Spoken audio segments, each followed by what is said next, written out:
ವಾರ್ತೆಗಳ ಪ್ರಾಯೋಜಕರು Sai Shiva water proofing civil works, nano technology Zycosil breathing water proofing heater resistant.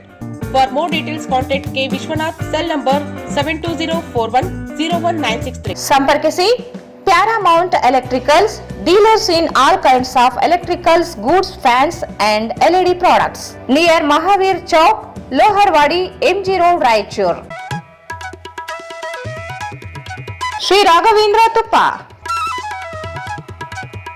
Shri Raghavendra ಘೀ, ಟ್ಯಾಗರ್ ಸ್ಮಾರಕ ಶಿಕ್ಷಣ ಸಂಸ್ಥೆಯ ಸಂಚಾಲಿತ DTJ ಬಾಲಕಿಯರ ಸಂಯುಕ್ತ ಪದವಿ ಪೂರ್ವ ಕಾಲೇಜು, ಜವಾಹರ ನಗರ, ರಾಯಚೂರು. ಕಲಾ ಶಿಕ್ಷಣ ಮತ್ತು ವಾಣಿಜ್ಯ ಪ್ರವೇಶಗಳು ಪ್ರಾರಂಭವಾಗಿವೆ. ಸಂಪರ್ಕಿಸಿ ಪ್ರಿನ್ಸಿಪಲ್ ಪ್ರಕಾಶ್ R 9845189626.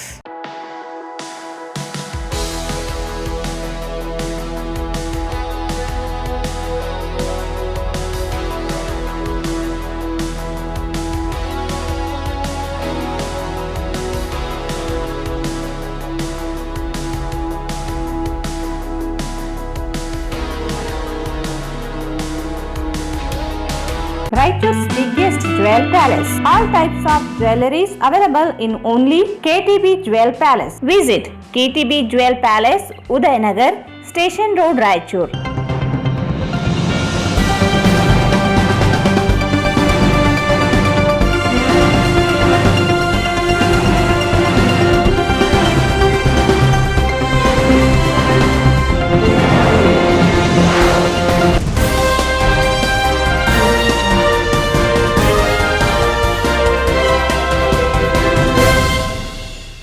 ನಮಸ್ಕಾರ. ವಾರ್ತೆಗಳ ಸ್ವಾಗತ. ಮೊದಲೇ ಮುಖ್ಯಾಂಶಗಳು. ಹೊಸೂರು ಗ್ರಾಮದ ಶ್ರೀ ಸಂಗಮೇಶ್ವರ ದೇವಸ್ಥಾನ ನೂತನ ಶಿಲಾಮೂರ್ತಿಗಳ ಭವ್ಯ ಮೆರವಣಿಗೆ.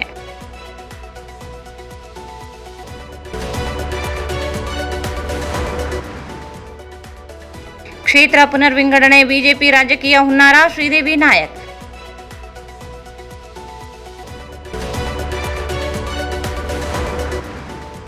ಏಪ್ರಿಲ್ 24ಕ್ಕೆ ಭಗೀರಥ ಜಯಂತಿ ಆಚರಣೆ, ಸಮಾಜದ ಜನರು ಭಾಗವಹಿಸಲು ಚಂದ್ರಶೇಖರ್ ಮನವಿ.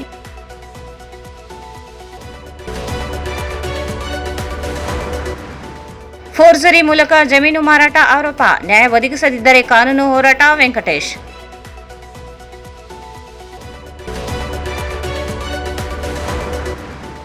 ಪಿಂಜರ್ ನದಾಫ್ ಸಮಾಜಕ್ಕೆ ಪ್ರತ್ಯೇಕ ಅಭಿವೃದ್ಧಿ ನಿಗಮ ಮಂಡಳಿ ಸ್ಥಾಪನೆಗೆ ಮನವಿ.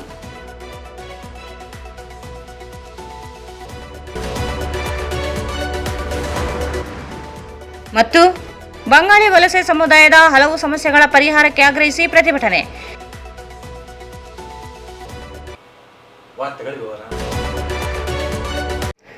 ನಗರದ ಹೊಸೂರು ಬಡಾವಣೆಯ ಐತಿಹಾಸಿಕ ಶ್ರೀ ಸಂಗಮೇಶ್ವರ ದೇವಸ್ಥಾನ ನೂತನ ಶಿಲಾಮೂರ್ತಿಗಳ ಭವ್ಯ ಮೆರವಣಿಗೆ ಗ್ರಾಮದಲ್ಲಿ ಅದ್ದೂರಿಯಾಗಿ ನೆರವೇರಿತು.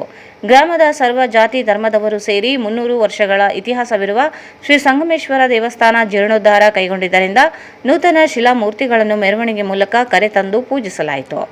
ಕಿಲ್ಲೆ ಬೃಹನ್ಮಠದ ಶ್ರೀ ಶಾಂತಮಲ್ಲ ಶಿವಾಚಾರ್ಯ ದಿವ್ಯ ಸಾನ್ನಿಧ್ಯದಲ್ಲಿ ವಿದ್ಯುಕ್ತವಾಗಿ ಪೂಜಾ ಕಾರ್ಯಕ್ರಮಗಳು ನಡೆದವು. ಮಹಿಳೆಯರು ಪೂರ್ಣ ಕುಂಭ ಕಳಸಗಳು ಹಾಗೂ ವಿವಿಧ ವಾದ್ಯಗಳೊಂದಿಗೆ ಅದ್ದೂರಿಯ ಸ್ವಾಗತ ನೀಡಲಾಯಿತು. ಇಡೀ ಗ್ರಾಮವೇ ಹಬ್ಬದ ಆಚರಣೆಯಂತೆ ಭಾಗವಹಿಸಿದರು. ಮೆರವಣಿಗೆಯಲ್ಲಿ ಭಾಗವಹಿಸಿದ ನಗರ ಶಾಸಕ ಡಾ ಶಿವರಾಜ್ ಪಾಟೀಲ್ ಮಾತನಾಡಿ, ಗ್ರಾಮ ಐತಿಹಾಸಿಕ ಶ್ರೀ ಸುಗರೇಶ್ವರ ದೇವಸ್ಥಾನ ಜೀರ್ಣೋದ್ಧಾರ ಅಂಗವಾಗಿ ನೂತನ ಮೂರ್ತಿಗಳ ಪ್ರತಿಷ್ಠಾಪನೆ ಏಪ್ರಿಲ್ 23ರಂದು ನಡೆಯಲಿದೆ. ಇಂದು ಮೂರ್ತಿಗಳ ಮೆರವಣಿಗೆ ನಡೆದಿದೆ. ಗ್ರಾಮದ ಸಮಸ್ತ ಜನರು ಒಂದಾಗಿ ಇತಿಹಾಸ ದೇವಸ್ಥಾನ ಅಭಿವೃದ್ಧಿಗೆ ಮುಂದಾಗಿರುವ ಮಾದರಿ ಕೆಲಸವಾಗಿದೆ ಎಂದರು. 3 ದಿನ ನಡೆಯಲಿರುವ ಕಾರ್ಯಕ್ರಮದಲ್ಲಿ ಭಕ್ತರು ಭಾಗವಹಿಸುವಂತೆ ಮನವಿ ಮಾಡಿದರು. ದೇವಸ್ಥಾನ ಸಮಿತಿ ಮುಖಂಡ ಎಂ ವಿರೂಪಾಕ್ಷಿ ಮಾತನಾಡಿ, ಗ್ರಾಮದ ಶ್ರೀ ಸಂಗಮೇಶ್ವರ ಉದ್ಭವ ಮೂರ್ತಿಯಾಗಿದೆ. ಹಳೆಯದಾಗಿರುವ ದೇವಸ್ಥಾನ ಅಭಿವೃದ್ಧಿಗೊಳಿಸಿ ನೂತನ ಶಿಲಾಮೂರ್ತಿಗಳನ್ನು ಸ್ಥಾಪಿಸಲಾಗುತ್ತದೆ. ಗ್ರಾಮ ಸರ್ವ ಜಾತಿ ಧರ್ಮದವರು ಬೆಂಬಲಿಸಿ ಅದ್ದೂರಿಯಾಗಿ 3 ದಿನ ಕಾರ್ಯಕ್ರಮ ನಡೆಸಲಾಗುತ್ತಿದೆ. ಭಕ್ತರು ಭಾಗವಹಿಸುವಂತೆ ಮನವಿ ಮಾಡಿದರು.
ಗ್ರಾಮದ ಐತಿಹಾಸಿಕವಾದಂಥ ದೇವಸ್ಥಾನ ಸಂಗಮೇಶ್ವರ ದೇವಸ್ಥಾನ ಜೀರ್ಣೋದ್ಧಾರ ಕಾರ್ಯಕ್ರಮ 3 ಶಿಲೆಗಳನ್ನು ಸ್ಥಾಪನೆ ಮಾಡತಕ್ಕಂಥದ್ದು ಮತ್ತು ಗುಡಿಯನ್ನು ಜೀರ್ಣೋದ್ಧಾರ ಕಾರ್ಯಕ್ರಮಕ್ಕೆ ಇಡೀ ನಮ್ಮ ರಾಯಚೂರಿನ ಪ್ರತಿಷ್ಠಿತ ಕಿಲ್ಲೇರಮಠ ಸ್ವಾಮೀಜಿಗಳು ಪೂಜೆಗಳ ಮಾಡಿ ಇವತ್ತು ಮೆರವಣಿಗೆಗೆ ಚಾಲನೆ ನೀಡಿದರೆ ಈ ಮೆರವಣಿಗೆಯಲ್ಲಿ ನಮ್ಮ ನಗರದ ಅನೇಕ ರಾಜಕೀಯ ಮುಖಂಡರುಗಳು ಸರ್ವಧರ್ಮದ ಮುಖಂಡರುಗಳು ಭಾಗವಹಿಸಿ ಈ ಒಂದು ಕಾರ್ಯಕ್ರಮವನ್ನು ಯಶಸ್ವಿಗೊಳಿಸಲಿಕ್ಕೆ ಅವರೆಲ್ಲರೂ ಕೂಡ ಪರಿಸರ ನಮ್ಮ ಜೊತೆಯಲ್ಲಿದೆ. ಇದು ಈಶ್ವರಲಿಂಗ ಉದ್ಭವಲಿಂಗ. ಇದು ನಾವು ಹುಡುಗರಿದ್ದಾಗ ಸಣ್ಣ ಕಲ್ಲು ಥರ ಕಾಣ್ತಾ ಇದ್ವಿ, ಇವತ್ತು ದೊಡ್ಡದಾಗಿ ಬೆಳವಣಿಗೆ ಆಗಿದೆ. ಇದು ಒಂಥರ ಉದ್ಭವವಾಗಿ ಇಡೀ ಜನಕ್ಕೆ ಒಳ್ಳೆಯ ಆಶೀರ್ವಾದವನ್ನು ಕೊಡ್ತಕ್ಕಂಥ ದೇವರಾಗಿರೋದ್ರಿಂದ ಇವತ್ತು ಆ ದೇವಸ್ಥಾನವನ್ನು ಜೀರ್ಣೋದ್ಧಾರ ಮಾಡಿ ಗ್ರಾಮದ ಸರ್ವಧರ್ಮ ಜಾತಿಗಳು, ಸರ್ವ ಧರ್ಮಗಳು, ಎಲ್ಲ ಜಾತಿಗಳು ಸೇರಿ ಇವತ್ತು ಈ ಒಂದು ಕಾರ್ಯಕ್ರಮದಲ್ಲಿ ವಿಜೃಂಭಣೆಯಿಂದ ನಾವು ಮಾಡ್ತಾ ಇದ್ದೀವಿ. ಈ ಕಾರ್ಯಕ್ರಮಕ್ಕೆ ನಗರದ ಶಾಸಕರು ಶಿವರಾಜ್ ಪಾಟೀಲ್ರು ಮತ್ತು ಕಾಂಗ್ರೆಸ್ಸಿನ ಮುಖಂಡರಾಗಿರ್ತಕ್ಕಂಥ ರವಿ ಪಾಟೀಲ್ರು, ರವಿ ಬೋಸರಾಜ್ ಅವರು, ಇನ್ನಿತರ ಎಲ್ಲ ಪಕ್ಷದ ಮುಖಂಡರುಗಳು ಕೂಡ ನಮ್ಮ ಜೊತೆಯಲ್ಲಿ ಭಾಗವಹಿಸಿ ಈ ಒಂದು ಕಾರ್ಯಕ್ರಮಕ್ಕೆ ಒಂದು ಒಳ್ಳೆ ಬೆರಗನ್ನು ತಂದುಕೊಟ್ಟಿದ್ದಾರೆ. ಇದೇ ರೀತಿಯಲ್ಲಿ ಶಾಶ್ವತವಾಗಿ ನಮ್ಮ ಗ್ರಾಮ ದೇವಸ್ಥಾನಗಳ ಬಗ್ಗೆ ನಮ್ಮ ಬಗ್ಗೆ ಒಳ್ಳೆಯ ಅನುಕಂಪ ಇರಲಿ ಅಂತಕ್ಕಂಥ ಕೋರ್ಕೊಳ್ಳುತ್ತಾ ಈ ಒಂದು ಕಾರ್ಯಕ್ರಮ ಎಲ್ಲ 3 ದಿನ ಕಾರ್ಯಕ್ರಮ ಕಿಲ್ಲೇರಮಠ ಸ್ವಾಮೀಜಿಯವರ ನೇತೃತ್ವದಲ್ಲಾಗುತ್ತೆ. 23ಕ್ಕೆ ಈ ಶಿಲೆಗಳನ್ನು ಪ್ರತಿಷ್ಠಾಪನೆ ಮಾಡುತ್ತೀವಿ. ಅವತ್ತು ಎಲ್ಲರೂ ಕೂಡ ಸನ್ಮಾನವನ್ನ ಕಾರ್ಯಕ್ರಮ ಇಟ್ಟುಕೊಂಡು ದಯವಿಟ್ಟು ಎಲ್ಲರೂ ಕೂಡ ಬಂದು ಭಾಗವಹಿಸಿ ಈಶ್ವರ ದೇವರ ಅನುಗ್ರಹವನ್ನು ಪಡಿಬೇಕಂತ ಹೇಳಿ ಕೇಳ್ಕೊಳ್ತಾ ಇದ್ದೀವಿ.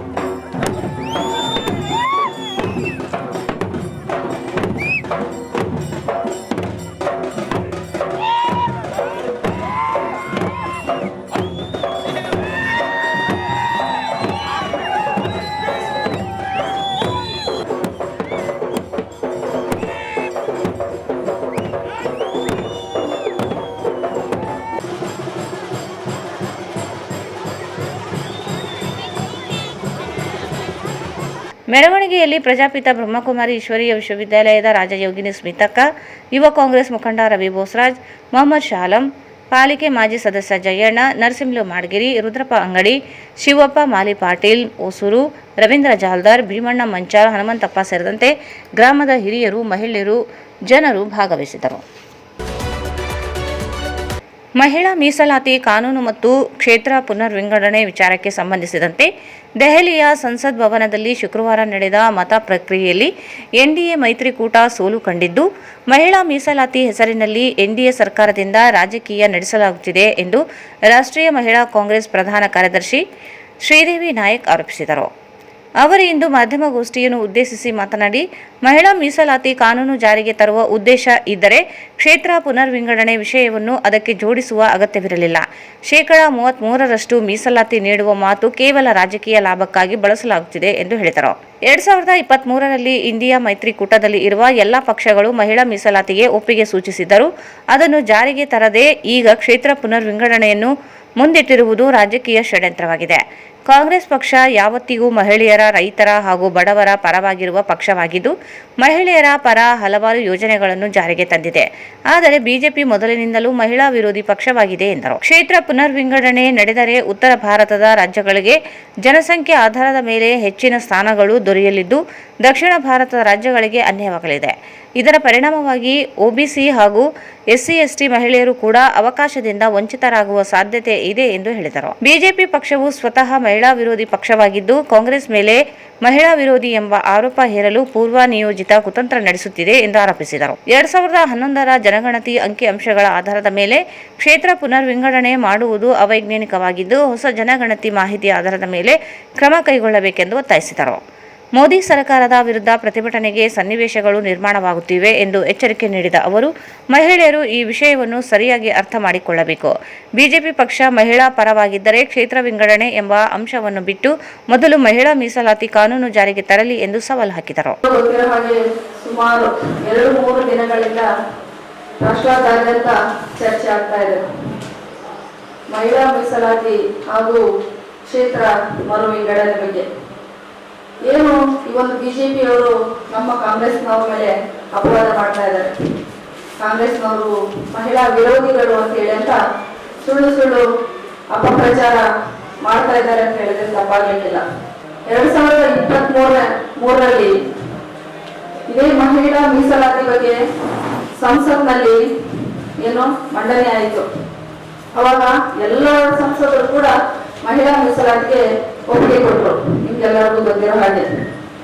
ಅದನ್ನ ಇವಾಗ ಅದೇ ಮಹಿಳಾ ಮೀಸಲಾತಿ ಹೆಡ್ಲೈನ್ ಇಟ್ಕೊಂಡು ಅದರಲ್ಲಿ ಕ್ಷೇತ್ರ ಮರು ವಿಂಗಡಣೆ ಅದನ್ನೊಂದು ಜಾಯಿಂಟ್ ಮಾಡಿಕೊಂಡು ತಮಿಳುನಾಡು ಎಲೆಕ್ಷನ್ ಮತ್ತೆ ಬೇರೆ ಬೇರೆ ಕೇರಳ ಆಯಿತು, ಪುದುಚೇರಿ ಆಯಿತು, ಎಲ್ಲ ಕಡೆ ಎಲೆಕ್ಷನ್ ನಡೀತಾ ಇದೆ. ಇಂತಹ ಸಂದರ್ಭದಲ್ಲಿ ಅರ್ಜೆಂಟ್ ಆಗಿ ಬಂದು ಈ ಒಂದು ಮಹಿಳಾ ಮೀಸಲಾತಿ ಮಂಡನೆ ಮಾಡೋಣ ಅಂತ ಹೇಳಿ ಎಲ್ಲಾ ಸಂಸದರಿಗೆ ಕರೆದು ಈ ಒಂದು ಏನು ವೋಟ್ ಹಾಕೋ ಅವಕಾಶವನ್ನು ಮಾಡಿಕೊಂಡು ನಾವು ಕಾಂಗ್ರೆಸ್ ಪಕ್ಷದವರು ಬರೀ ಮಹಿಳಾ ಮೀಸಲಾತಿ ಒಂದೇ ಒಂದು ಜಾರಿಯಾಗೋದಾಗಿದ್ರೆ ನಾವೆಲ್ಲರೂ ಒಂದು ಪರವಾಗಿನೇ ಹಾಕ್ತಿದ್ವಿ.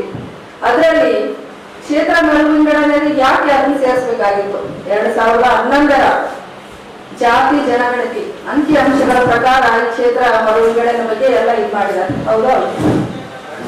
ಇವಾಗ 2026 ಇವಾಗ ಹೊಸದಾಗಿ ಜಾತಿ ಜನಗಣತಿ ಅಂಕಿ ಅಂಶಗಳನ್ನ ಮಾಡಿಕೊಂಡು ಆಮೇಲೆ ಕ್ಷೇತ್ರ ಮರು ವಿಂಗಡಣೆ ಬಗ್ಗೆ ಬಿಲ್ ಅನ್ನು ಪಾಸ್ ಮಾಡಬಹುದಾಗಿತ್ತು, ಅದು ಸಬ್ಜೆಕ್ಟ್ ಅಂತ ತರಬಹುದಾಗಿತ್ತು, ಎಲ್ಲ ಸಂಸದರು ಹೇಳಬಹುದಾಗಿತ್ತು. ಮಹಿಳಾ ಮೀಸಲಾತಿದ್ದು ಮುಂದೆ ಇಟ್ಕೊಂಡು ಆ ಕ್ಷೇತ್ರ ಮರು ವಿಂಗಡಣೆ ಮಾಡ್ತಾ ಇರೋದು ತಪ್ಪು. ಯಾಕಂತ ಹೇಳಿದ್ರೆ ಅವಾಗಲೇ ಉತ್ತರ ಪ್ರದೇಶಗಳಲ್ಲಿ ಆಲ್ರೆಡಿ 80 ಕ್ಷೇತ್ರಗಳಿದಾವೆ. ನಮ್ಮ ಭಾರತಾದ್ಯಂತ ಎಷ್ಟು 543 ಕ್ಷೇತ್ರಗಳಲ್ಲಿ ಅದರಲ್ಲಿ ನಾವು 33% ಮೀಸಲಾತಿ ಕೇಳ್ತಾ ಇದ್ದೀವಿ. ಆ 543 ಇರ್ತಕ್ಕಂಥ ಕ್ಷೇತ್ರಗಳನ್ನ 800 ಚಿಲ್ಲರೆ ಮಾಡಿ ಅದರಲ್ಲಿ ನಮಗೆ 33 ಮೀಸಲಾತಿ ಕೊಡ್ತೀವಿ ಅಂತ ಹೇಳ್ತಾ ಇದ್ದಾರೆ. ಆ ಮೀಸಲಾತಿ ನಮಗೆ ಬೇಡ. ಇವಾಗ ಏನಿದೆ ಸುಮಾರು ವರ್ಷಗಳಿಂದ ಕೇಳ್ಕೊಂತ ಬಂದಿದ್ದೀವಿ. 543ರಲ್ಲಿ ಮಾತ್ರನೇ ನಮ್ಮ ಯಾರು ಪ್ರಿಯಾಂಕಾ ಗಾಂಧಿ ಅವರು ಹೇಳಿರೋ ಪ್ರಕಾರ 543 ಸಂಸದರಲ್ಲಿ ಏನಿದೆ ಅದರಲ್ಲಿ ನಮಗೆ ಮೀಸಲಾತಿ ಮೊದಲು ಕೊಡ್ರಿ. ನೀವೇನಾದ್ರು ಕ್ಷೇತ್ರ ಮರು ವಿಂಗಡಣೆ ಅದು ಇದು ಏನ್ ಸುಳ್ಳು ಮಾಡಬೇಕು ಅಂತ ಹೇಳಿ ಅಂತ ಅನ್ಕೊಂಡಿದ್ದೀರಾ, ಆಮೇಲೆ ಮಾಡಿ. ಎಲ್ಲಾ ಕ್ಷೇತ್ರಗಳ ಏನೋ ರಾಜ್ಯಗಳಲ್ಲಿ ಎಲೆಕ್ಷನ್ ನಡೀತಿರುವಂತ ಸಂದರ್ಭದಲ್ಲಿ ತುರ್ತಾಗಿ ಈ ಒಂದು ಲೋಕಸಭೆಯಲ್ಲಿ ಪಾರ್ಲಿಮೆಂಟ್ ಅಧಿವೇಶನ ತರಕು ಇಂತ ಮಾಡುವಂತದ್ದು ಬೇಕು ಅಂತಾನೆ ನಮ್ಮ ಕಾಂಗ್ರೆಸ್ ಪಕ್ಷಕ್ಕೆ ಕೆಟ್ಟ ಹೆಸರು ತರಬೇಕು ಅನ್ನೋ ಉದ್ದೇಶದಿಂದಾನೆ ಈ ಒಂದು ಬಿಜೆಪಿ ಪಕ್ಷದವರು ಈ ತರ ಮಾಡ್ತಾ ಇದ್ದಾರೆ ಅಂತ ಹೇಳಿದ್ರೆ ತಪ್ಪಾಗಲಿಕ್ಕಿಲ್ಲ. ಟ್ಯಾಕ್ಸ್ ಆಯ್ತು, ನಮ್ಮ ಕರ್ನಾಟಕ ಆಗಿರ್ಬೋದು, ತೆಲಂಗಾಣ, ಆಂಧ್ರ ಪ್ರದೇಶ, ಮಹಾರಾಷ್ಟ್ರ ಎಲ್ಲ ನಮ್ಮ ಏನು ರಾಜ್ಯದಿಂದ ಕೇಂದ್ರ ಸರ್ಕಾರಕ್ಕೆ ಎಲ್ಲಾ ರೀತಿಯ ಟ್ಯಾಕ್ಸ್ ಎಲ್ಲಾ ಸೌಲಭ್ಯಗಳು ಹೋಗ್ತಾ ಇದೆ. ಆದ್ರೆ ಅದರಿಂದ ಬರ್ತಕ್ಕಂಥ ಅನುದಾನ ನಮ್ಗೆ ಕಡಿಮೆ ಆಗ್ತಾ ಇದೆ. ಏನು ಮಲ್ತಾಯಿ ಧೋರಣೆ ಮಾಡ್ತಾ ಇದ್ದಾರೆ ಕೇಂದ್ರ ಸರ್ಕಾರದವರು ಅಂತ ಹೇಳಿದ್ರೆ ತಪ್ಪಾಗಲಿಕ್ಕಿಲ್ಲ. ನಾನೊಂದು ಬಿಜೆಪಿ ಸರ್ಕಾರಕ್ಕೆ ಒಂದು ಸವಾಲು ಹಾಕ್ತೇನೆ. ಏನು ಅಂತ ಹೇಳಿ ಅಂತಂದ್ರೆ, ನಿಮಗೇನಾದ್ರು ಮಹಿಳೆಯರ ಮೇಲೆ ಕನಿಕರ, ಪ್ರೀತಿ, ವಿಶ್ವಾಸ, ಗೌರವ, ಸಮಾನತೆ ಏನಾದ್ರು ಇದ್ರೆ ಮೊದಲು ಈ ಒಂದು 543 ಏನ್ ಕ್ಷೇತ್ರಗಳಿದ್ದಾವ ಆ ಕ್ಷೇತ್ರಗಳಿಗೆ ಮೊದಲು ಮಹಿಳಾ ಮೀಸಲಾತಿಯನ್ನ ಘೋಷಣೆ ಮಾಡಿ ಅಂತ ನಾನು ಈ ಸಂದರ್ಭದಲ್ಲಿ ಬಿಜೆಪಿ ಪಕ್ಷದವರಿಗೆ ಸವಾಲು ಹಾಕ್ತೇನೆ. ಈ ಸಂದರ್ಭದಲ್ಲಿ ಪ್ರಮುಖರಾದ ಭಾಗ್ಯಶ್ರೀ, ಶಶಿಕಲಾ ಭೀಮರಾಯ, ಮಂಜುಳಾ, ಪ್ರೇಮಲತಾ, ನಿತ್ಯ, ಮಾಲಾ ಭಜಂತ್ರಿ, ತಿಮ್ಮಲಮ್ಮ ಸೇರಿದಂತೆ ಅನೇಕರಿದ್ದರು.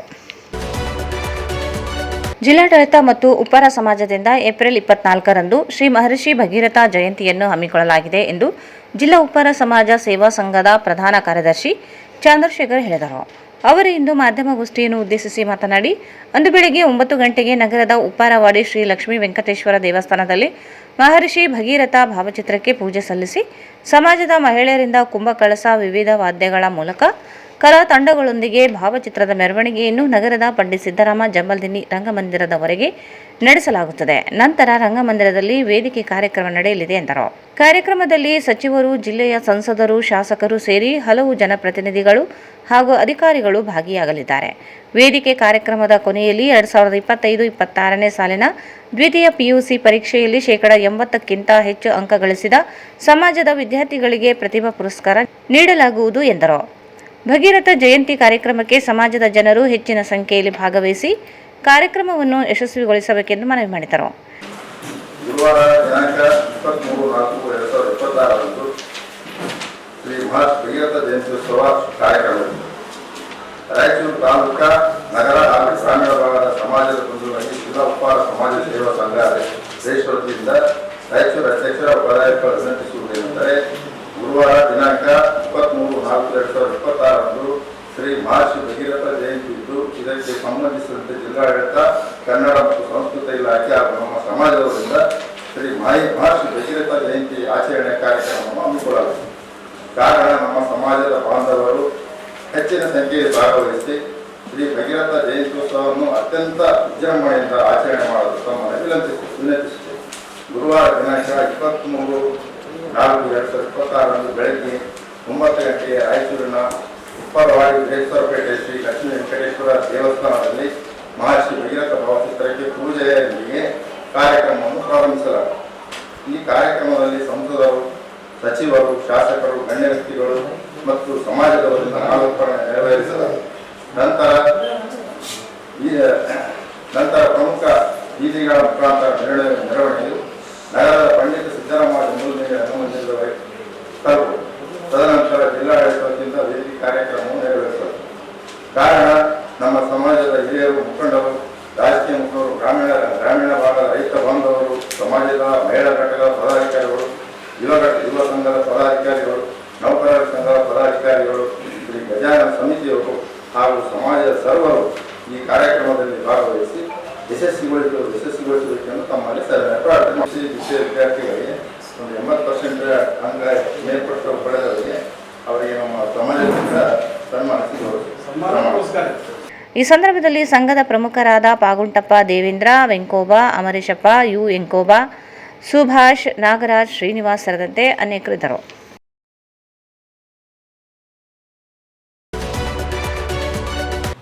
ಈಗ ಜಾಹೀರಾತು.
Sai Shiva Waterproofing Civil Works, Nanotechnology Zycosil Breathing Waterproofing Heat and Resistant, Works, Swimming Pool, Waterproofing and Work, Cooling Tower, Injection Growing Work, Water Tank, Chemical Coating Work, Bathroom and Toilets, Top Terrace, Underground Basement, Suspense Joint, Brick Coba and Chip Coba.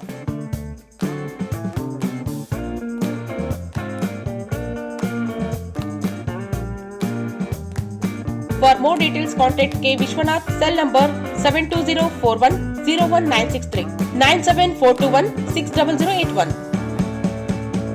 Paramount Electricals, dealers in all kinds of electrical goods, fans and LED products. ಈಗ ನಿಮ್ಮ ರಾಯಚೂರು ಮಹಾನಗರ ಪಾಲಿಕೆಯಲ್ಲಿ ಮೊಟ್ಟ ಮೊದಲ ಬಾರಿಗೆ 2000 ಚದುರ ಅಡಿಯ 2 ಮಳಿಗೆಗಳುಳ್ಳ ಬೃಹದಾಕಾರದ Paramount electricals showroom ತೆರೆಯಲಾಗಿದೆ. ರಾಯಚೂರು ಜಿಲ್ಲೆಯ ಜನತೆ, ಎಲೆಕ್ಟ್ರಿಷಿಯನ್ಸ್, ಎಲೆಕ್ಟ್ರಿಕಲ್ಸ್ ಇಂಜಿನಿಯರ್ಸ್ ದೂರದ ಊರುಗಳಾದ ಬೆಂಗಳೂರು, ಹೈದರಾಬಾದ್ಗಳಿಗೆ ಹೋಗದೆ ಈಗ ನಮ್ಮ ರಾಯಚೂರಿನಲ್ಲಿ ಮ್ಯಾನುಫ್ಯಾಕ್ಚರಿಂಗ್ ದರದಲ್ಲಿ ಎಲ್ಲಾ ತರಹದ ಎಲೆಕ್ಟ್ರಿಕಲ್ಸ್ ಗೂಡ್ಸ್ ಗಳು ದೊರೆಯುತ್ತವೆ. Switch, plates, wires, fans, remote fans, ಹ್ಯೂಮರ್ಸ್, ಎಲ್ಲಾ ತರಹದ LED ಪ್ರಾಡಕ್ಟ್ ಗಳು ನಮ್ಮ ಒಂದೇ ಮಳಿಗೆಯಾದ ಪ್ಯಾರಾಮೌಂಟ್ ಎಲೆಕ್ಟ್ರಿಕಲ್ಸ್ ನಲ್ಲಿ ಮ್ಯಾನುಫ್ಯಾಕ್ಚರಿಂಗ್ ದರದಲ್ಲಿ ದೊರೆಯುತ್ತವೆ. ನಮ್ಮಲ್ಲಿ ಎಲ್ಲಾ ತರಹದ ಕಂಪನಿಗಳಾದ GM, ಗೋಲ್ಡ್ ಮೆಡಲ್, ಐಫಾ, ಹೆವೆಲ್ಸ್, ಆಂಕರ್, ಲೀಶಾ, ಫಿನೋಲ್ಯಾಕ್, ವಿಗಾರ್ಡ್, ವಿಪ್ರೋ, ಫೆಲಿಕ್ಯಾಪ್, K9, ವಿವಾನ್ ಇನ್ನು ಅನೇಕ ಕಂಪನಿಗಳ ಎಲೆಕ್ಟ್ರಿಕಲ್ಸ್ ಐಟಂಗಳು ಸಿಗುತ್ತವೆ.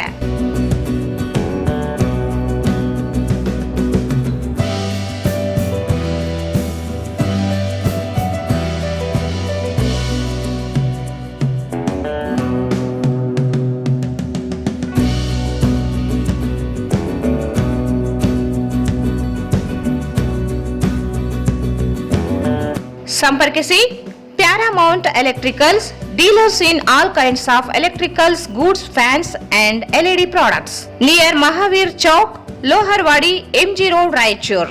ಮೊಬೈಲ್ 8861382770. ಶ್ರೀ ರಾಘವೇಂದ್ರ ತುಪ್ಪ, ಶ್ರೀ ರಾಘವೇಂದ್ರ ಘೀ, ಶ್ರೀ ರಾಘವೇಂದ್ರ ತುಪ್ಪ, ಶ್ರೀ ರಾಘವೇಂದ್ರ ಘೀ. ಟ್ಯಾಗರ್ ಸ್ಮಾರಕ ಶಿಕ್ಷಣ ಸಂಸ್ಥೆಯ ಸಂಚಾಲಿತ DTJ ಬಾಲಕಿಯರ ಸಂಯುಕ್ತ ಪದವಿ ಪೂರ್ವ ಕಾಲೇಜು, ಜವಾಹರ ನಗರ, ರಾಯಚೂರು. ಕಲಾ ಶಿಕ್ಷಣ ಮತ್ತು ವಾಣಿಜ್ಯ, ನುರಿತ ಅನುಭವಿ ಉಪನ್ಯಾಸಕರ ವೃಂದ. ಪ್ರತಿ ತಿಂಗಳು ಪ್ರತಿ ವಿಷಯ ಕುರಿತು ಪರೀಕ್ಷೆ, ಸ್ಮಾರ್ಟ್ ಕ್ಲಾಸ್ ಮೂಲಕ ಪಾಠ ಬೋಧನೆ ನೀಡಲಾಗುವುದು. ಪ್ರತಿ ವಿದ್ಯಾರ್ಥಿಗಳಿಗೆ ಹೆಚ್ಚು ಅಂಕ ಗಳಿಸಲು ಸೂಕ್ತ ಮಾರ್ಗದರ್ಶನ. ಪ್ರತಿಭಾವಂತ ಬಡ ವಿದ್ಯಾರ್ಥಿನಿಯರಿಗೆ ಪ್ರವೇಶ ಶುಲ್ಕದಲ್ಲಿ ರಿಯಾಯಿತಿ ನೀಡಲಾಗುವುದು. ವಿದ್ಯಾರ್ಥಿನಿಯರಿಗೆ ಪ್ರವೇಶ ಶುಲ್ಕವನ್ನು ಸುಲಭ ಕಂತುಗಳಲ್ಲಿ ಪಾವತಿಸಲು ಅವಕಾಶ ನೀಡಲಾಗುವುದು. ವಿದ್ಯಾರ್ಥಿಗಳ ಕಲಿಕೆಗೆ ನೈಸರ್ಗಿಕ ಮತ್ತು ಪ್ರಶಾಂತವಾದ ವಾತಾವರಣ, ವಿಶಾಲವಾದ ಆಟದ ಮೈದಾನ ಹಾಗೂ ಮೂಲ ಸೌಕರ್ಯಗಳು. ಕಾಲೇಜಿನ ಹತ್ತಿರದಲ್ಲಿ ಸರ್ಕಾರಿ ಬಾಲಕಿಯರ ವಸತಿ ನಿಲಯದ ವ್ಯವಸ್ಥೆ ಇರುತ್ತದೆ. ವಿದ್ಯಾರ್ಥಿನಿಯರ ಗುರಿ ಸಾಧನೆಗೆ ಫೌಂಡೇಶನ್ ಕೋರ್ಸ್ ನೀಡಲಾಗುವುದು. ಕಾಲೇಜು ರಾಯಚೂರು ನಗರ ಹೃದಯ ಭಾಗದಲ್ಲಿ ಇದ್ದು ವಿದ್ಯಾರ್ಥಿಗಳ ಅನುಕೂಲಕ್ಕಾಗಿ ಬೆಳಗಿನ ತರಗತಿಗಳು. ದ್ವಿತೀಯ PUC ವಿದ್ಯಾರ್ಥಿಗಳಿಗಾಗಿ ವಾರ್ಷಿಕ ಪರೀಕ್ಷೆಯ ಸಿದ್ಧತೆಗಾಗಿ ತಜ್ಞರಿಂದ ವಿಶೇಷ ಕಾರ್ಯಾಗಾರ. ವಿದ್ಯಾರ್ಥಿನಿಯರಿಗೆ ಪ್ರತಿ ವರ್ಷ ಕಿರು ಪ್ರವಾಸ ಏರ್ಪಡಿಸಲಾಗುವುದು. ಪ್ರವೇಶಗಳು ಪ್ರಾರಂಭವಾಗಿವೆ. ಸಂಪರ್ಕಿಸಿ principal Prakash R 9845189626 79753 89626.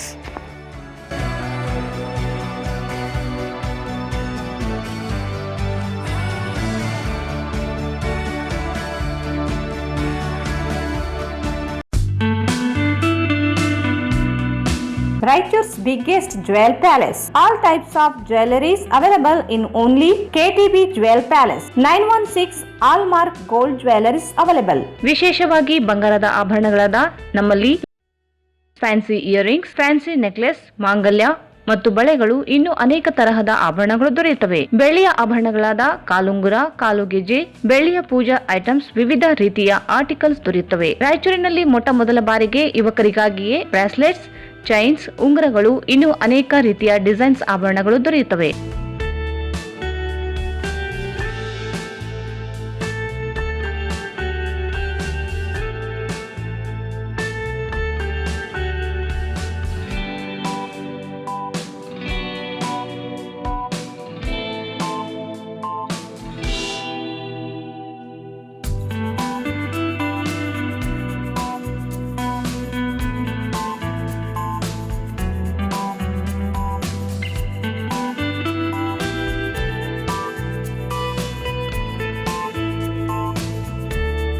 Visit KTB Jewel Palace, Udayanagar, Station Road, Raichur. Mobile 8123535300. ಮತ್ತೊಮ್ಮೆ ವಾರ್ತೆಗಳಿಗೆ ಸ್ವಾಗತ.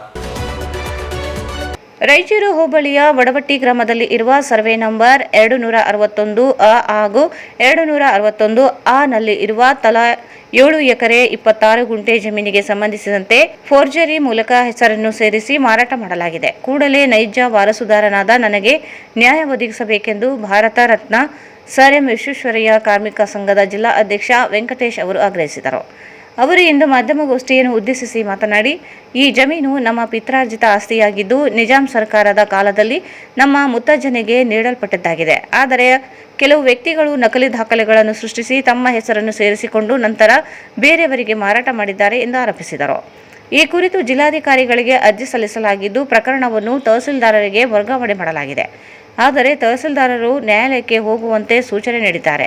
ಇದೇ ವೇಳೆ ಸಂಬಂಧಿಸಿದವರ ವಿರುದ್ಧ ಪೊಲೀಸ್ ಠಾಣೆಯಲ್ಲಿ ದೂರು ನೀಡಿದರೂ ತನಿಖೆಯಲ್ಲಿ ಯಾವುದೇ ಸ್ಪಷ್ಟ ಪ್ರಗತಿ ಕಂಡು ಬಂದಿಲ್ಲ ಎಂದು ಅವರು ಅಸಮಾಧಾನ ವ್ಯಕ್ತಪಡಿಸಿದರು.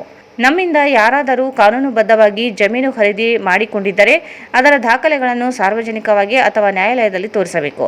ಇಲ್ಲವಾದಲ್ಲಿ ನಮ್ಮ ಹಕ್ಕಿನ ಜಮೀನನ್ನು ಮರುಸ್ವಾಧೀನ ಪಡೆಯಲು ಕ್ರಮ ಕೈಗೊಳ್ಳಲಾಗುತ್ತದೆ ಎಂದು ಸವಾಲು ಹಾಕಿದರು. ಈ ಆಸ್ತಿ ಕ್ಷೇತ್ರದೊಳಗೆ 1947ರಿಂದ ತೆಲುಗಿನಲ್ಲಿದೆ. ಷೇರು ಚೇಸವಾದ ಅಲ್ಲಿಂದ ಹಿಡ್ಕೊಂಡು 1956ರಿಂದ ನಮ್ಮ ಅಜ್ಜಂದರಿಗೆ ಬಂತು. ಮತ್ತೆ 1963ರಲ್ಲಿ ನಮ್ಮ ಅಜ್ಜಂದರ ಹೆಸರುಗಳೈತೆ. 1964ರಲ್ಲಿ ಆಕಸ್ಮಿಕವಾಗಿ ಬೇರೆ 10 ಜನಗಳ ಹೆಸರು ಬಂದಿದೆ.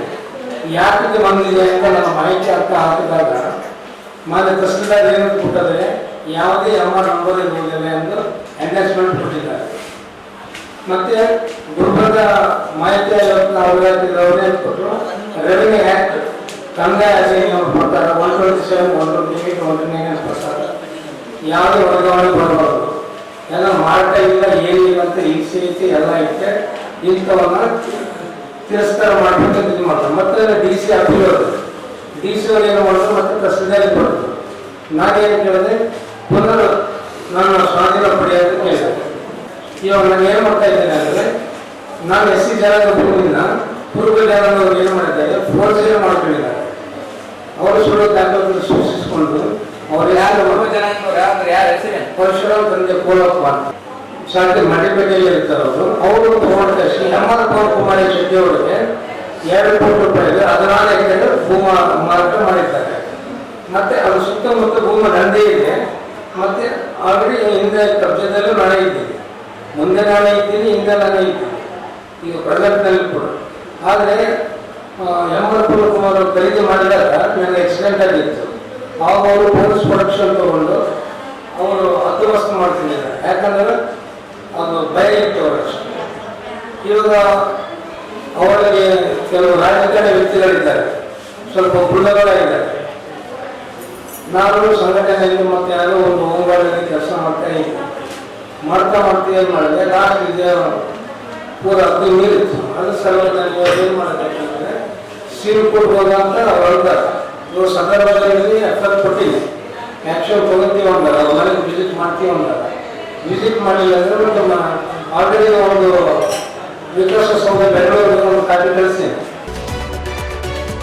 ಪಿಂಜಾರ್ ನದಾಫ್ ಸಮಾಜಕ್ಕೆ ಪ್ರತ್ಯೇಕ ಅಭಿವೃದ್ಧಿ ನಿಗಮ ಮಂಡಳಿ ಸ್ಥಾಪಿಸುವಂತೆ ಆಗ್ರಹಿಸಿ ಅಖಿಲ ಕರ್ನಾಟಕ ಪಿಂಜಾರ್ ನದಾಫ್ ಮನೂರಿ ಹಕ್ಕುಗಳ ಸಂಘ ವತಿಯಿಂದ ಜಿಲ್ಲಾಧಿಕಾರಿ ಸ್ಥಾನಿಕ ಅಧಿಕಾರಿಗಳಿಗೆ ಮನವಿ ಸಲ್ಲಿಸಲಾಯಿತು.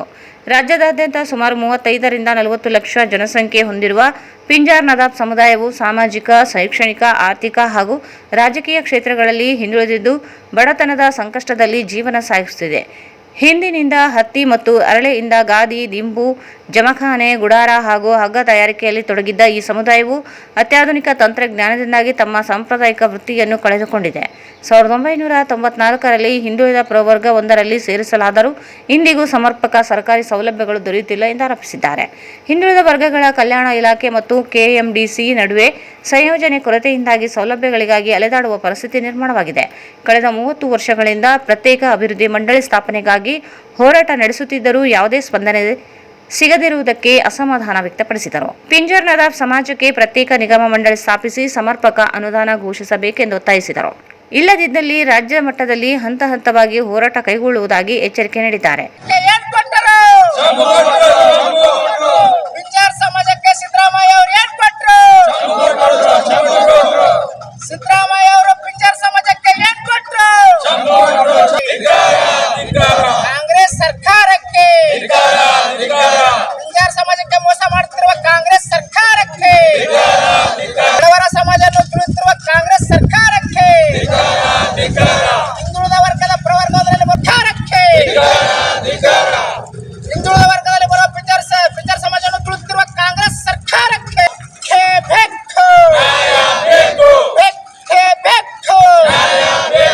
ಎಲ್ಲಿವರೆಗೆ ಹೋರಾಟ? ಎಲ್ಲಿವರೆಗೆ ಮಣಿಪತ್ರ ನೀಡುವುದೇನೆಂದರೆ, ಸುಮಾರು 30 ವರ್ಷದಿಂದ ನಮ್ಮ ಸಮಾಜ ಹಿಂದುಳಿದ ಪ್ರವರ್ಗದಲ್ಲಿ ಬರುತ್ತದೆ. ಆದರೆ ನಾವು ಸುಮಾರು ವರ್ಷದಿಂದ ಪ್ರತ್ಯೇಕ ನಿಗಮ ಮಂಡಳಿ ಬೇಕಂತ ಹೋರಾಟ ಮಾಡುತ್ತಾ ಬಂದಿದ್ದೇವೆ. ಆದರೆ ಇಂದಿನ ಸರ್ಕಾರ ಬಿಜೆಪಿ ಅವಧಿಯಲ್ಲಿ ಸನ್ಮಾನ್ಯ ಬಸವರಾಜ ಬೊಮ್ಮಾಯಿ ಅವರು 13 ಜಾತಿಗಳನ್ನು ಸೇರಿಸಿ ನಿಗಮ ಮಂಡಳಿ ಮಾಡಿದ್ರು. ಅದನ್ನ ಜಾರಿ ಮಾಡಲಿಲ್ಲ ಸಿದ್ದರಾಮಯ್ಯ ಸಾಹೇಬರು. ಅದಾದ ನಂತರ ಮೊನ್ನೆ ಆದ ಚಳಿಗಾಲ ಅಧಿವೇಶನದಲ್ಲಿ ಸಂಸದರಾದ ಲಕ್ಷ್ಮಣ ಸವದಿ ಅವರು ಕೂಡ ಎಲ್ಲ ಸದನ ಗಮನ ಸೆಳೆಯುವಂತೆ ಮಾತಾಡಿ ಪಿಂಜಾರ್ ಸಮಾಜ ಹಿಂದುಳಿದಿದೆ, ಆ ಸಮಾಜಕ್ಕೆ ಒಂದು ಪ್ರತ್ಯೇಕ ನಿಗಮ ಮಂಡಳಿ ಅಂತ ಆಗಿ ಮಾಡ್ಬೇಕಂತ ಹೇಳಿ ಅವ್ರದೇ ಸರ್ಕಾರದ ಮತ್ತು ಸಂಸದರಾದ ಲಕ್ಷ್ಮಣ ಸವದಿ ಅವರು ಕೂಡ ಹೇಳಿದ್ರು. ಆದ್ರೆ ಇಷ್ಟೆಲ್ಲ ಆದ್ಮೇಲೆ ಕೂಡ ಸನ್ಮಾನ್ಯ ಸಿದ್ದರಾಮಯ್ಯ ಸಾಹೇಬರಿಗೂ ನಾವು 4-5 ಸಾರಿ ಇಲ್ಲಿಗೆ ಮಣಿಪತ್ರಗಳನ್ನು ನೀಡಿದ್ದೀವಿ. ಆದ್ರೂ ಕೂಡ ಈ ಬಡ ಸಮಾಜದ ಮೇಲೆ ಅವರು ಕಳೆ ತೋರ್ತಾ ಇಲ್ಲ. ಮುಂದಿನ ದಿನಗಳಲ್ಲಿ ಹಂತ ಹಂತವಾಗಿ ರಾಜ್ಯಾದ್ಯಂತ ಉಗ್ರವಾದ ಹೋರಾಟ ಮಾಡಬೇಕಾಗತ್ತ ಅಂತ ಹೇಳಿ ಮಾನ್ಯ ಜಿಲ್ಲಾಧಿಕಾರಿಗಳ ಮುಖಾಂತರ ಸನ್ಮಾನ್ಯ ಮುಖ್ಯಮಂತ್ರಿಗಳಿಗೆ ಮನವಿ ಸಲ್ಲಿಸಿದ್ದಾರೆ. ಈ ಸಂದರ್ಭದಲ್ಲಿ ರಾಜ್ಯಾಧ್ಯಕ್ಷ ಇಮ್ರಾನ್ ಬಡೆ ಸಾಬ್, ಜಿಲ್ಲಾ ಅಧ್ಯಕ್ಷ MD ಜಾವೀದ್, ಮಹಿಳಾ ಘಟಕದ ಜಿಲ್ಲಾ ಅಧ್ಯಕ್ಷೆ ಖಾಸಿಂಬಿ, ಜಿಲ್ಲಾ ಸಂಚಾಲಕರು ಹಾಗೂ ಮುಖಂಡರಾದ ಶಫಿ ಗುಂಜಾಲಿ ಸೇರಿದಂತೆ ಹಲವರು ಉಪಸ್ಥಿತರಿದ್ದರು. ರಾಯಚೂರು ಜಿಲ್ಲೆಯ ಸಿಂಧನೂರು ಭಾಗದಲ್ಲಿ ವಾಸಿಸುತ್ತಿರುವ ವಲಸೆ ಬಂಗಾಳಿ ಸಮುದಾಯದ ಜನರು ಕಳೆದ 7 ದಶಕಗಳಿಂದ ಎದುರಿಸುತ್ತಿರುವ ಮಾನವೀಯ ಹಾಗೂ ಆಡಳಿತಾತ್ಮಕ ಸಮಸ್ಯೆಗಳನ್ನು ಪರಿಹರಿಸುವಂತೆ ಆಗ್ರಹಿಸಿ ಆಜಾದ್ ಬಂಗ್ ಆರ್ಮಿ ಸಂಘಟನೆಯಿಂದ ಜಿಲ್ಲಾಡಳಿತ ಭವನದ ಎದುರು ಪ್ರತಿಭಟನೆ ನಡೆಸಿ ಜಿಲ್ಲಾಧಿಕಾರಿ ಕಚೇರಿಯ ಸ್ಥಾನಿಕ ಅಧಿಕಾರಿಗೆ ಮನವಿ ಸಲ್ಲಿಸಲಾಯಿತು. ಇದೇ ವೇಳೆ ಸಂಘಟನೆಯ ಪ್ರಮುಖರು ಮಾತನಾಡಿ 1947ರ ವಿಭಜನೆ ಹಾಗೂ 1964 ಮತ್ತು 1971ರ ಸಂದರ್ಭದಲ್ಲಿ ಪೂರ್ವ ಬಂಗಾಳದಿಂದ ಸ್ಥಳಾಂತರಗೊಂಡ ಹಿಂದೂ ಕುಟುಂಬಗಳನ್ನು ಭಾರತ ಸರ್ಕಾರದ ಪುನರ್ವಸತಿ ಯೋಜನೆಯಡಿ ಸಿಂಧನೂರು ಭಾಗದಲ್ಲಿ ನೆಲೆಗೊಳಿಸಲಾಗಿತ್ತು. ಆದರೆ ಆ ಕುಟುಂಬಗಳ 3ನೇ ತಲೆಮಾರಿನವರು ಇಂದಿಗೂ ಮೂಲಭೂತ ಹಕ್ಕುಗಳಿಂದ ವಂಚಿತರಾಗಿದ್ದಾರೆ ಎಂದು ದೂರಿದರು. ಭೂ ಸಂಬಂಧಿತ ಸಮಸ್ಯೆಗಳು ಗಂಭೀರವಾಗಿದ್ದು ಹಲವು ಕುಟುಂಬಗಳಿಗೆ ಇನ್ನೂ ಮಾಲೀಕತ್ವದ ದಾಖಲೆಗಳು ಲಭ್ಯವಾಗಿಲ್ಲ. ಭೂಮಿ ಹಸ್ತಾಂತರ ಪ್ರಕ್ರಿಯೆ ಪೂರ್ಣಗೊಂಡಿಲ್ಲ. ಬಹುತೇಕ ಜನರು ಕೇವಲ ಕಬಳಿಕೆಯ ಹಕ್ಕು ಹೊಂದಿದ್ದಾರೆ. ಭೂಮಿ ಡಿಜಿಟಲೀಕರಣ ವೇಳೆ ಅನೇಕರ ಹೆಸರುಗಳು ದಾಖಲೆಗಳಿಂದ ಅಳಿದು ಹೋಗಿದ್ದು ಕೆಲವು ಜಾಗಗಳನ್ನು ಸರ್ಕಾರದ ಅಥವಾ ಬೇನಾಮಿ ಎಂದು ದಾಖಲಿಸಲಾಗಿದೆ ಎಂದು ಆರೋಪಿಸಿದರು. ಇದರಿಂದಾಗಿ ರೈತರಿಗೆ ಕೃಷಿ ಸಾಲಗಳು ಅಥವಾ ಕಿಸಾನ್ ಕ್ರೆಡಿಟ್ ಕಾರ್ಡ್ ಸೌಲಭ್ಯಗಳು ಸಿಗದೆ ಖಾಸಗಿ ಸಾಲಗಾರರ ಮೇಲೆ ಅವಲಂಬಿತರಾಗಬೇಕಾದ ಪರಿಸ್ಥಿತಿ ಉಂಟಾಗಿದೆ ಎಂದು ತಿಳಿಸಿದರು. ಜಾತಿ ಮತ್ತು ಸಾಮಾಜಿಕ ಗುರುತಿನ ವಿಚಾರದಲ್ಲಿ ನಾಮಶೂದ್ರ, ಪೌಂದ್ರ, ಮಾಝಿ ಮೊದಲಾದ ಸಮುದಾಯಗಳು ಪಶ್ಚಿಮ ಬಂಗಾಳದಲ್ಲಿ ಪಶ್ಚಿಮ ಜಾತಿಗೆ ಸೇರಿದವರಾಗಿದ್ದರೂ ಕರ್ನಾಟಕದಲ್ಲಿ ಅವರಿಗೆ ಮೀಸಲಾತಿ ಸೌಲಭ್ಯಗಳು ದೊರೆಯುತ್ತಿಲ್ಲ. ಇದರ ಪರಿಣಾಮವಾಗಿ ವಿದ್ಯಾರ್ಥಿಗಳು ಉನ್ನತ ಶಿಕ್ಷಣ ಮತ್ತು ಸರ್ಕಾರಿ ಉದ್ಯೋಗಗಳಿಂದ ವಂಚಿತರಾಗುತ್ತಿದ್ದಾರೆ ಎಂದರು. ಸರ್ಕಾರ್ ಎಂಬ ಕುಟುಂಬ ಹೆಸರನ್ನು ಬಳಸುತ್ತಿರುವುದರಿಂದ ಆಡಳಿತಾತ್ಮಕ ಗೊಂದಲ ಉಂಟಾಗಿ ಜಾತಿ ಪ್ರಮಾಣ ಪತ್ರ ಸೇರಿದಂತೆ ಹಲವು ದಾಖಲೆಗಳನ್ನು ಪಡೆಯಲು ತೊಂದರೆಯಾಗುತ್ತಿದೆ. ಇದನ್ನು ಕುಟುಂಬ ಹೆಸರಾಗಿ ಪರಿಗಣಿಸುವಂತೆ ಸರ್ಕಾರ ಸ್ಪಷ್ಟ ನಿರ್ದೇಶನ ನೀಡಬೇಕೆಂದು ಒತ್ತಾಯಿಸಿದರು. ಬೆಂಗಾಳಿ ಭಾಷೆಯ ಪ್ರಾಥಮಿಕ ಶಿಕ್ಷಣವನ್ನು ಹಳೆಯದಾಗಿ ನೀಡಲಾಗುತ್ತಿದ್ದರೂ ಇತ್ತೀಚಿನ ವರ್ಷಗಳಲ್ಲಿ ಅದನ್ನು ಸ್ಥಗಿತಗೊಳಿಸಲಾಗಿದೆ. ಬೆಂಗಾಳಿ ಭಾಷಾ ಶಿಕ್ಷಕರನ್ನು ಮರು ನಿಯೋಜಿಸುವಂತೆ ಆಗ್ರಹಿಸಿದರು. ಹಾಗೆಯೇ ಮತದಾರರ ಗುರುತಿನ ಚೀಟಿ ಮತ್ತು ರೇಷನ್ ಕಾರ್ಡ್ ನೀಡುವಲ್ಲಿ ಅನಗತ್ಯ ದಾಖಲೆಗಳನ್ನು ಕೇಳಲಾಗುತ್ತಿದ್ದು ಹಲವಾರು ಕುಟುಂಬಗಳು BPL ಸೌಲಭ್ಯಗಳಿಂದ ವಂಚಿತರಾಗಿದ್ದಾರೆ. ನಾವು ವಲಸಿಗರಲ್ಲ, ಸರ್ಕಾರದಿಂದ ಪುನರ್ವಸತಿ ಪಡೆದ ನಾಗರಿಕರು ಎಂಬುದನ್ನು ಆಡಳಿತ ಅರಿಯಬೇಕು ಎಂದು ಹೇಳಿದರು. ಇನ್ನು 90 ದಿನಗಳಲ್ಲಿ ಕ್ರಮ ಕೈಗೊಳ್ಳದಿದ್ದರೆ ಸಿಂಧನೂರಿನಿಂದ ರಾಯಚೂರುವರೆಗೆ ನ್ಯಾಯ ಪಾದಯಾತ್ರೆ ನಡೆಸಲಾಗುವುದು. ಜಿಲ್ಲಾಧಿಕಾರಿ ಕಚೇರಿ ಎದುರು ಅನಿರ್ದಿಷ್ಟಾವಧಿ ಧರಣಿ ಹಮ್ಮಿಕೊಳ್ಳಲಾಗುವುದು ಹಾಗೂ ಈ ಹೋರಾಟವನ್ನು ರಾಜ್ಯ ಮತ್ತು ಅಂತಾರಾಷ್ಟ್ರೀಯ ಮಟ್ಟಕ್ಕೆ ವಿಸ್ತರಿಸಲಾಗುವುದು ಎಂದು ಎಚ್ಚರಿಸಿದರು. इनको पट्टे का जमीन तो मिला है, मगर पट्टे का अधिकार नहीं मिला. और कई ऐसे परिवार है सर जिनको पट्टा भी नहीं मिला, अभी जमीन भी अलॉटेड नहीं हुआ. तो सर इन चीज़ों को लेकर हम उम्मीद करेंगे सर 1 महीने के अंदर या 1.5 महीने के अंदर जो SIT की जांच बैठे, आप लोग एक टीम बैठे, इन पर कार्रवाई जो इनकी जो मांग है उनको मांग को पूरी करने के लिए कमेटी बैठा के कराया जाए. और नहीं तो सर फिर वही है कि हमारे पास संवैधानिक अधिकार है, फिर हम उसी के तहत आके शांति से आपके पास बैठ जाएंगे किसी बुक में ठीक है, चाहे हम यहीं मर जाएंगे, ऐसे तो मर ही रहे असम्मान से, कोई इज्जत है नहीं हमारे लोगों की। आज एक बार बताइए, यहाँ पर बंगला बोलने वाले को बांग्लादेशी बोल रहे हैं लोग, तो कल के दिन क्या प्रॉब्लम होगी लोगों को? हमने भी तो खून कर दिया सर। हम तो कहते हैं, हमने कभी नहीं बोला कि हमें अलग से देश चाहिए। हमने अपने ही देश में अपने ही देश के अंदर हमें शरणार्थी बनाया, अपने ही घर के अंदर शरणार्थी बनाए। सुभाष चंद्र बोस को सब पूछ रहे हैं सर, ठीक है, मगर सुभाष चंद्र बोस के लोगों को कोई इज्जत नहीं मिला। राष्ट्रगान पूरा देश गा रहा है बंगालियों का, एक बंगाली लेखक का। मैं कोई लेखक को किसी जाति में नहीं गिन रहा हूँ, मगर फिर भी एक बात है, उसी बंगालियों को बांग्लादेशी कहा जाता है। जनगण मंगल नायक गाने में हमें कोई आपत्ति नहीं है पूरे देश को, मगर बंगालियों को अधिकार देने में सबको आता है। सर जैसे आप और मैं इस देश के नागरिक का हम विस्थापित और सरकार का बंटवारा तो हमने नहीं करवाया ना सर। तो जैसे वोटर आईडी कार्ड बनने जाता है, यहाँ के जैसे कन्नड़ लोग हैं हमारे भाई जो है, और तमिलन्स जो भाई हैं, उनको सिटीजनशिप नहीं चाहिए होता है वोटर आईडी कार्ड के लिए। तो इन लोगों को क्यों चाहिए होता है सर सिटीजनशिप? ये क्यों सिटीजनशिप दिखाए सर? अगर हमें यहाँ पर इस देश के नागरिक, हमारे यहाँ पर एक कम से कम 3 पुश्तें यहाँ कट गई है, और जबकि पुश्तें तो हमारे यहीं की है, परिवार हमारा यहीं का। पूर्व बंगाल जब विस्थापित हुआ था, पूर्व बंगाल जब बना था, तो गवर्नमेंट ने बनाया था ना सर। यहाँ हम लोगों में से तो किसी ने नहीं बनाया, इस देश के एक भी व्यक्ति नागरिक है। अप्लाई करो बोलता है, ऑनलाइन अप्लाई करो तो कैंसिल होता है। कहाँ है सागर सर? बताओ सागर।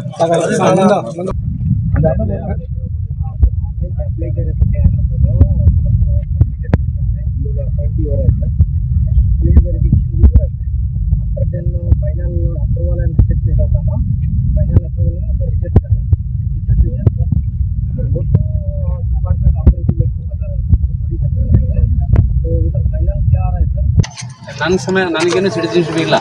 ಈಗ ನನ್ನ ಮಗನಿಗೆ ಸಿಟಿಜನ್ಶಿಪ್ ಬೇಕಾಗಿದೆ ಅಂತ ನನ್ನ ಡಾಕ್ಯುಮೆಂಟ್ ಎಲ್ಲ ತೋರಿಸನ್ನು ರಿಜೆಕ್ಟ್ ಮಾಡ್ತಾ ಇದ್ದಾರೆ. ಅದು ಈಗ ನಮ್ಮ ಫಾದರ್ ಅವ್ರದ್ದು ಸಿಟಿಜನ್ಶಿಪ್ ಇದೆ, ನಮ್ಮ ತಾಯಿಯವ್ರದ್ದು ಇದೆ, ನಮ್ದು ಇಲ್ಲ, ನಮ್ಮ ಮಿಸಸ್ ಅವ್ರದ್ದು ಇಲ್ಲ. ಯಾಕಂದ್ರೆ ನಾವು ಆಮೇಲೆ ಇದು ಮಾಡ್ತೀವಿ. ಆಧಾರ್ ಕಾರ್ಡ್ ಆಗಿದೆ, ಒನ್ಲಿ ಫಾರ್ ವೋಟರ್ ಸಲುವಾಗಿ ಅವರು ಈ ಥರ ಮಾಡ್ತಾ ಇದ್ದಾರೆ, ಬೇಕಂತ ಮಾಡ್ತಾ ಇದ್ದಾರೆ ಸರ್. 4 year ಇಂದ ಬ್ಲಾಕ್ ಮಾಡಿದೆ ಟೋಟಲಿ ನಮ್ಮ ಸುಂದೂರು ಇದರಿಂದ. ನಮ್ಮ ಬಂಗಾಲಿ ಎಷ್ಟು ಜನ ಟಾರ್ಗೆಟ್ ಮಾಡಿ ಅದು ಬಂದ್ ಮಾಡ್ತಾ ಇದ್ದಾರೆ ಬೇಕಂತ. ಅವರು ನಮ್ಮ ಅರ್ಜಿಗಳು ಎಲ್ಲ ಹೋಗಿ ಕೊಡ್ತಾ ಇದ್ದಾರೆ ತಹಸೀಲ್ ಆಫೀಸ್ಗೆ. ಅವರು ಅಲ್ಲಿಂದ ಟೋಟಲಿ ವೆರಿಫಿಕೇಶನ್ ಮಾಡಲಾರ್ದು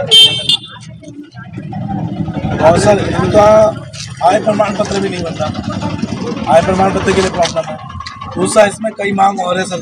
यहाँ पर जो बंगाली यहाँ पर रहते हैं अनुसूचित जाति में आते हैं, या तो आप उनको अनुसूचित जाति में रखिए या तो ओबीसी में रखिए आप इसको। इनको कोई ना कोई जाति गणना के आधार पर इनको तो रखना पड़ेगा ना सर। दूसरी चीज़ क्या है कि इनको दोहरी नागरिकता दी जा रही है, इसको भी ख़त्म करने की ज़रूरत है।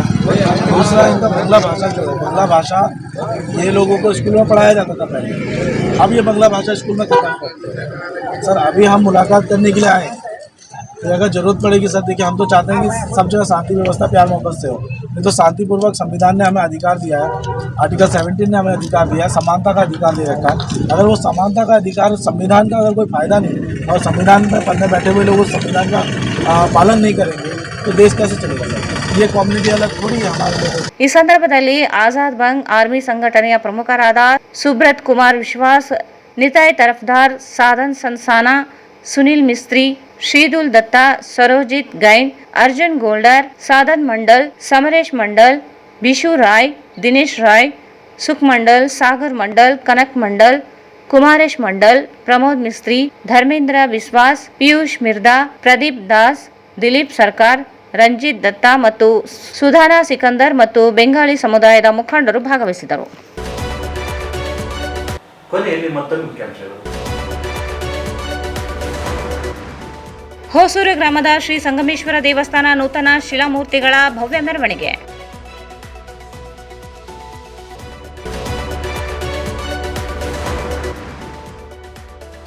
ಕ್ಷೇತ್ರ ಪುನರ್ವಿಂಗಡಣೆ ಬಿಜೆಪಿ ರಾಜಕೀಯ ಹುನ್ನಾರ, ಶ್ರೀದೇವಿ ನಾಯಕ್.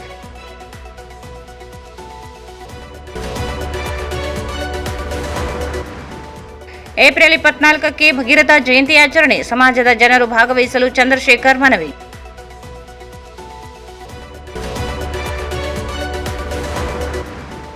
ಫೋರ್ಜರಿ ಮೂಲಕ ಜಮೀನು ಮಾರಾಟ ಆರೋಪ, ನ್ಯಾಯ ಒದಗಿಸದಿದ್ದರೆ ಕಾನೂನು ಹೋರಾಟ, ವೆಂಕಟೇಶ್.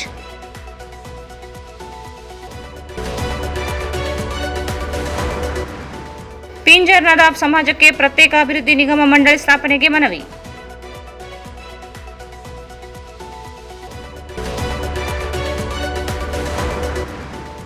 ಮತ್ತು ಬಂಗಾಳಿ ವಲಸೆ ಸಮುದಾಯದ ಹಲವು ಸಮಸ್ಯೆಗಳ ಪರಿಹಾರಕ್ಕೆ ಆಗ್ರಹಿಸಿ ಪ್ರತಿಭಟನೆ.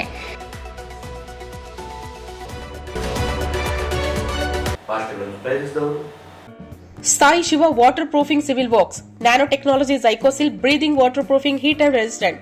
For more details, contact K. Vishwanath, cell number 72041019663. ಸಂಪರ್ಕಿಸಿ Paramount electricals, dealers in all kinds of electricals goods, fans and LED products, near Mahavir Chowk, Loharwadi, MG Road, Raichur. Shri Raghavendra ತುಪ್ಪ, ಶ್ರೀ ರಾಘವೇಂದ್ರ ಘೀ. ಟ್ಯಾಗರ್ ಸ್ಮಾರಕ ಶಿಕ್ಷಣ ಸಂಸ್ಥೆಯ ಸಂಚಾಲಿತ DTJ ಬಾಲಕಿಯರ ಸಂಯುಕ್ತ ಪದವಿ ಪೂರ್ವ ಕಾಲೇಜು, ಜವಾಹರ ನಗರ, ರಾಯಚೂರು. ಕಲಾ ಶಿಕ್ಷಣ ಮತ್ತು ವಾಣಿಜ್ಯ ಪ್ರವೇಶಗಳು ಪ್ರಾರಂಭವಾಗಿವೆ. ಸಂಪರ್ಕಿಸಿ ಪ್ರಿನ್ಸಿಪಲ್ ಪ್ರಕಾಶ್ R 9845189626.